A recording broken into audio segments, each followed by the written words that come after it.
You feel everything, and I mean everything. The stress in a stranger's voice, the tension in a room before anyone says a word, the quiet sadness behind someone's smile. You pick it all up like a radio tower that never gets to switch off. And for a long time, you probably called that your gift. But somewhere deep down, you have been wondering, is it a gift or is it slowly destroying you? If that question hit a little too close to home, then you are exactly who this video is for. Because what we are about to talk about today is not just another feel-good explanation of empathy. This is about the shift, the one moment that changes how you see yourself, how you see others, and how you decide to love forever. You have probably seen the phrase ancient love attached to Jung's work. It is a popular way of describing something he actually called Conscious Eros, the principle of relating to others from a place of genuine psychological wholeness rather than unconscious need. The label ancient love stuck because it sounds like what it feels like. Something deep, something that predates all our conditioning and our wounds and our patterns. But what it actually describes is far more specific than that, and far more useful. And by the end of this video, you are going to understand exactly what Jung meant, and why, for an empath, it changes everything. So let me ask you something. Have you ever walked into a room full of people, and within minutes, you already knew who was in pain, who was pretending to be fine?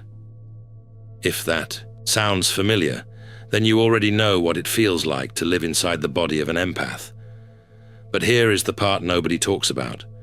Knowing all of that, feeling all of that, does not automatically make your life better. In fact, for most empaths, it makes life harder, a lot harder. Here is why. The world was not exactly built with you in mind. Society rewards people who can shut emotions out, push through, stay detached, make decisions without feeling. And then there is you, absorbing every emotional current around you, like a sponge dropped into the ocean. You take on other people's grief. You carry their anxiety. You feel guilty when they suffer. You twist yourself into shapes you were never meant to hold, just to make sure the people around you are comfortable. And the worst part? You do it automatically, without thinking, without choosing. That is what we call the emotional shock absorber phase. And if you are in it right now, you probably do not even realize how much it is costing you. The emotional shock absorber phase is exactly what it sounds like. You become the buffer between other people and their pain. Someone close to you is angry, you soften the room. Someone is sad, you become the comfort. Someone is unstable, you become the ground they stand on. And you do all of this while managing your own inner world, which is already louder and more intense than most people ever experience. It is exhausting. But here is the thing that makes it even harder. People around you start to rely on it. They do, not ask you how you are doing. They just know you will handle it. They know you will show up, absorb the impact, and keep things together. And slowly, without any loud moment or dramatic event, you start to disappear inside your own role. Consider a composite example based on closely observed patterns in emotional development. Imagine someone who grew up in a household where emotions were either explosive or completely suppressed. There was no in-between. So from a very early age, they learned to read the room. They learned that if they could sense a mood shift coming, they could prevent the explosion. They could redirect, soothe, distract. They got very good at it. So good, in fact, that everyone around them started calling them the calm one, the wise one, the one who just gets it. And that label felt good for a while. It felt like a purpose. But decades later, that same person finds themselves sitting alone, realizing they have not expressed a single personal need in years. Not because they stopped having needs, but because somewhere along the way, the role swallowed the person. That is the emotional shock absorber trap. And it is not a character flaw. It is a survival pattern that outlived its usefulness. Jung would say that the part of you doing all that absorbing, the part that people pleases and overgives and quietly disappears, that is not your true self. That is what he called the persona, the mask, the version of you that learned to keep the peace. The persona is not you. It is what you built to survive. And at some point you have to be willing to put it down. But letting it down is not easy.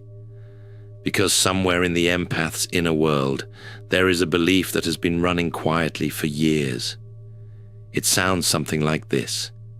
If I stop absorbing, if I stop giving, if I stop holding everything together, then I will lose the people I love. That belief was installed early, maybe by a parent who only showed warmth when you were useful, maybe by a relationship that rewarded selflessness and punished needs. Whatever the source, it took root, and it became the invisible engine behind every act of overgiving. Jung had a name for that too. He called it the shadow, not in a scary or negative sense, though it can feel that way. The shadow is simply everything about yourself that you pushed out of sight because it felt too dangerous to own. For empaths, the shadow often contains things like anger, boundaries, personal desire, the ability to say no, all the things that felt too risky to express in an environment that needed you to be soft and accommodating. So those qualities went underground, and they did not disappear.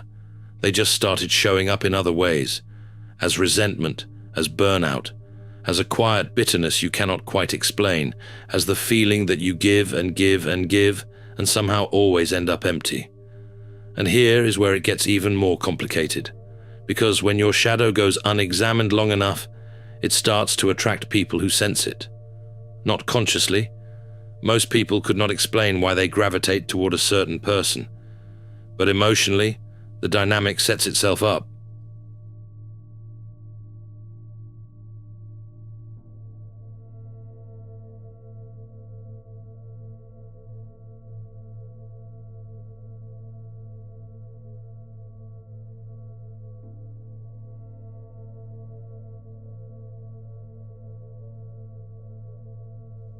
People who need someone to absorb their chaos find their way to empaths in the shock absorber phase with remarkable consistency. The empath's unexamined need to be needed meets the other person's unexamined need to be managed, and both end up locked into a dynamic that serves neither of them. The empath gets validation from being essential. The other person gets relief from accountability. And the relationship becomes a closed system, comfortable, codependent, and quietly suffocating. This is the controversy at the center of everything we are discussing today. Most people look at a deeply empathic person and see nothing but kindness. And they are not wrong. The kindness is real. But underneath it, if you look closely, there is often a transaction. I will absorb your pain, and in return, you will need me. As long as you need me, I know my place in this world. That is not love in the deepest sense. That is fear dressed in generous clothing, and recognizing that distinction is where the shift begins. Now here is where it starts to get interesting. The shift we are building toward does not begin with a decision. It does not begin with a therapy session or a self-help book. It begins with something much more ordinary. Jung described it during his writings on individuation, the process of becoming a whole, integrated person. Psychologists today sometimes call it a moment of insight. Jung himself pointed to how the unconscious opposite of a pattern suddenly breaks through into awareness. And when it happens, most people do not even recognize it for what it is until much later. A moment of insight is the moment when your pattern recognition, the same skill that makes you an empath, turns inward. For years, you used it to read other people, to sense their moods, anticipate their needs, detect when something was off. But then one day, something clicks, and you use that same perception on yourself. You see your own pattern clearly. You see the cycle. You see how you have been choosing relationships that confirm the belief that your worth is conditional on your usefulness. And for one clear, undeniable moment, you see it all at once. Let us look at a narrative illustration that captures this moment well. Consider the case profile of someone we will call the listener, a composite drawn from broadly documented psychological patterns around empathic sensitivity, not a specific individual. The listener was someone who had spent the better part of 30 years being the person everyone called in crisis. Friends, family members, co-workers, they all found their way to this person when things fell apart. And the listener always showed up, always answered, always had the right words and the steady presence. Until one evening, sitting across from someone they had supported through multiple crises, the listener realized something. This person had never once asked how the listener was doing. Not once in 3 years. And when the listener tried to bring up something difficult in their own life, the conversation was redirected within 2 minutes, back to the other person's problems. The listener sat quietly in that moment and felt something shift. Not anger, not sadness, just clarity. This is the pattern. I have been feeding this, and I do not have to keep feeding it. That moment, quiet, unremarkable on the outside, was a moment of insight, and it changed everything that came after. But here is what most people miss about the moment of insight. It does not feel triumphant, not at first. The first thing that often follows the clarity is grief. Grief for all the years spent giving so much to people who had never learned to give back. Grief for the relationships that, once seen clearly, revealed themselves to be fundamentally unequal. That grief is real, and it deserves space, because you cannot move toward conscious eros while pretending the cost of the shock absorber phase did not matter. It did. Acknowledging that is part of the integration. Now, what happens after the moment of insight is where Jung's concept of conscious eros enters the picture. Conscious eros is not what most people expect when they hear those two words together. It is not soft or warm and fuzzy. It is not about giving more or feeling more deeply. Conscious eros, in the Jungian sense, is about integration. It is what happens when you stop splitting yourself in two, the self that absorbs and the self that resents, and you start operating from wholeness. Shadow integration is the process Jung described as the path toward that wholeness. It means looking at every part of yourself you pushed into the shadow and deciding to own it. For an empath, that means owning the anger, owning the desire to be seen and not just helpful, owning the part of you that is tired and does not want to carry other people's emotions today, owning the part of you that wants to receive, not just give. And here is the critical point Jung made. Shadow integration is not about getting rid of these traits. It is about bringing them into conscious awareness so they stop driving you from the inside without your knowledge. The goal is not to become a different person. It is to become the full version of the person you already are. Shadow integration does not happen all at once. It is a daily practice of noticing. Noticing when you say yes and mean no. Noticing when you absorb and then feel the slow burn of resentment that follows. Noticing when you shrink yourself to fit a room. Each time you notice and then make a different choice, even a small one, you are doing the work. And over time, those pieces start to form something recognizable, something whole. When shadow integration begins to happen, something remarkable changes. The sensitivity does not go away. If anything, it sharpens, but the relationship to it changes completely. Instead of absorbing automatically, the integrated empath begins to choose consciously, moving from unconscious absorption to conscious choice. They still feel everything, but now they decide what to do with what they feel. They decide whether to step in or step back. They decide how much of themselves to offer and when. They decide which relationships are feeding them and which ones are only feeding on them. This is the transformation into what Jung called the individuated self, the person who has moved through the process of individuation and come out the other side as a unified whole. The empath who has done this inner work does not stop being empathic. They stop being exploitable. They stop being endlessly available. They stop confusing love with self-erasure. And as a result, they become something that people with good intentions absolutely love, and that manipulators absolutely fear. Here is why manipulators fear the integrated empath. Manipulation depends on predictability. If someone knows you cannot stand conflict, they will create tension until you back down.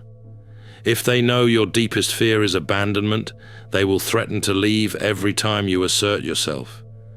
If they know you feel guilty easily, they will remind you of every imperfection you have. These are psychological tactics, and they work beautifully on someone in the emotional shock absorber phase. But once the moment of insight has happened and shadow integration has begun, those tactics stop working. The lever gets pulled, and nothing happens. The integrated empath looks at the manipulation clearly, names it internally, and decides not to participate. Jung wrote extensively about what he saw as the core wound of the modern person, the disconnection from their own inner life. He believed most psychological suffering came not from external circumstances, but from the refusal to know oneself fully. The things we refuse to look at in ourselves end up driving us from the inside. They run our choices, our relationships, our patterns, without our awareness. And for empaths, this plays out with particular intensity.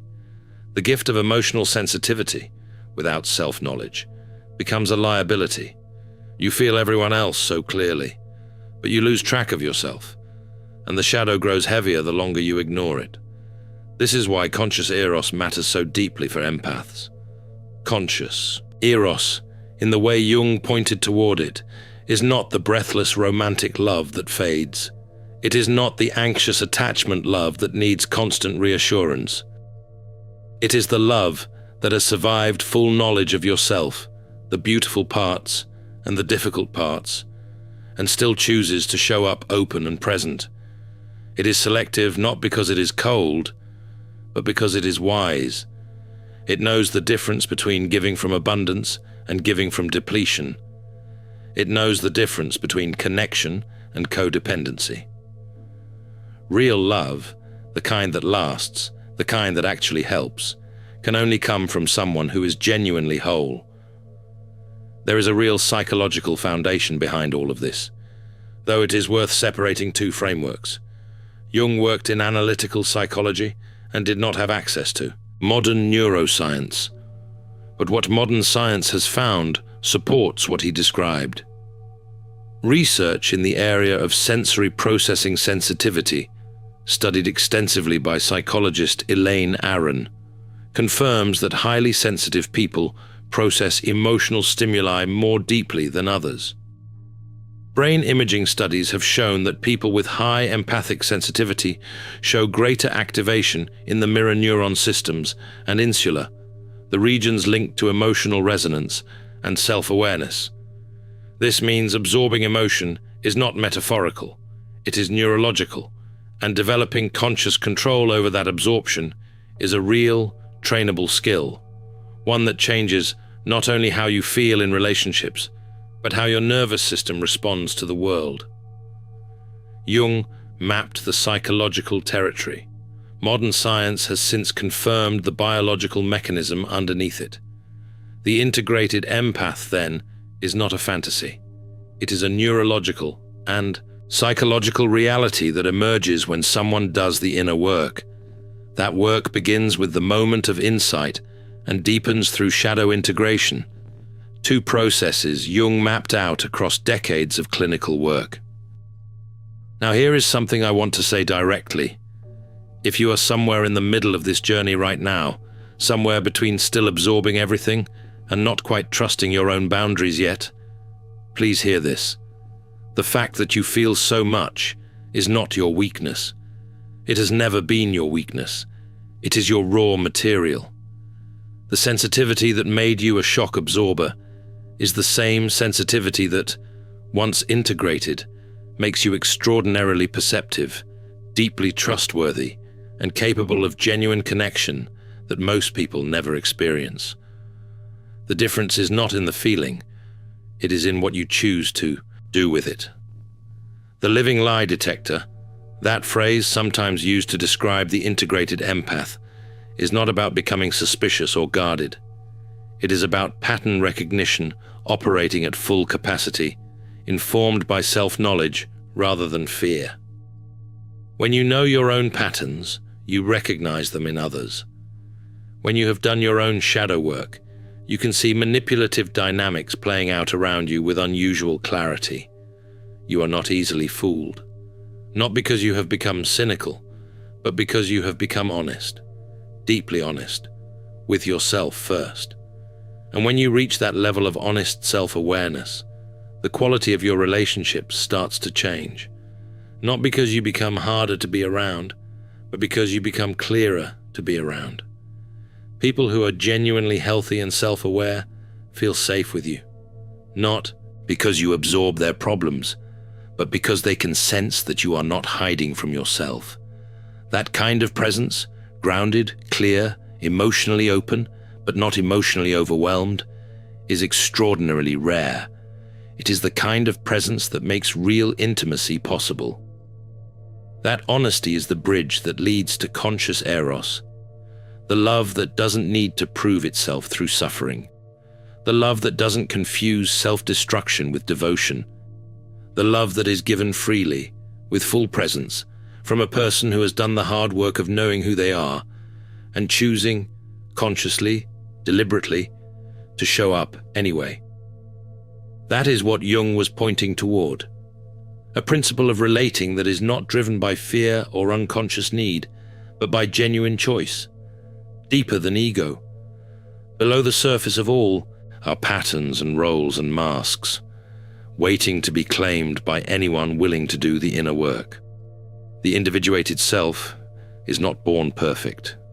This journey is not a clean, straight line. There are setbacks. There are days when the boundary collapses and the absorption kicks back in and the resentment follows right behind it. On those days, the temptation is to tell yourself that you have not really changed, that the work was pointless. But here is what is different once the moment of insight has happened. You see it. You see the pattern in motion. You catch yourself faster. You return to yourself sooner. And over time, that return becomes the new center of gravity. This is the shift. Not a single dramatic transformation, but a gradual, irreversible change in how you relate to your own emotional experience. Once you have seen the pattern clearly, you cannot fully unsee it. Once you have integrated even one piece of your shadow, the relief is real enough that you want more of it. And once you have experienced even one moment of Conscious Eros, relating from wholeness rather than depletion, you understand why Jung spent his career pointing people toward this work. What does that actually look like in practice? Consider a case profile drawn from commonly observed family dynamics in psychological literature, not a specific story. A person spent years showing up for a sibling who repeatedly made poor decisions. In the shock absorber phase, this person would receive a midnight call and spend 2 hours talking the sibling down from panic, then lie awake running through every possible solution to problems that were not theirs to solve. They would lend money they could not afford to lose. They would cancel their own plans to manage someone else's crisis. And every time, they told themselves this was what love looks like. After the moment of insight and time spent in shadow integration, The same midnight call happens. They listen fully. They offer one practical suggestion. And then they say, gently but clearly, "I love you, and I need to go to sleep now. You can figure this out." And then they hang up. And they sleep. That small moment is conscious eros in practice. It does not look dramatic, but it represents a complete internal revolution. So let me close with this. If you clicked on this video, there is a good chance you already feel a pull towards something different. A pull away from the exhaustion of being everyone's emotional anchor and towards something more solid and real. Trust that pull. It is not selfishness. It is not a betrayal of the people you love. It is the beginning of the only way of relating that actually sustains anything, the conscious eros that Jung pointed toward, the kind that starts inside and works its way out, the kind that is only possible once you have done the work of knowing yourself fully. You feel everything, and that, done consciously, with intention, and from a place of genuine self-knowledge, is one of the rarest and most powerful gifts in the world. The world does not need more people who absorb.